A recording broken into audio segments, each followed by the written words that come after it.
How do I reset the compressor on my Whirlpool refrigerator?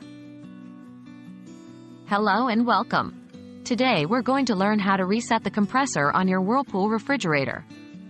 It's a simple procedure that you can perform at home, potentially saving you time and money. Let's get started.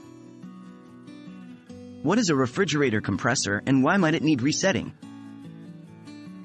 The compressor is a vital part of your refrigerator. It circulates the refrigerant and keeps the fridge cool.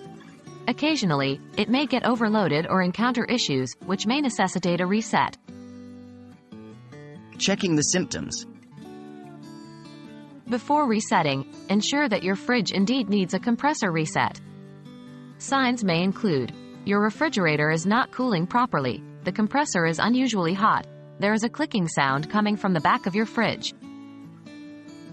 Safely preparing for the reset. To reset the compressor, we need to power down the refrigerator. Ensure that your fridge is unplugged from the power source before proceeding to avoid any electrical shocks. Performing the reset. 1. Locate the refrigerator's power cord and unplug it from the wall socket. 2.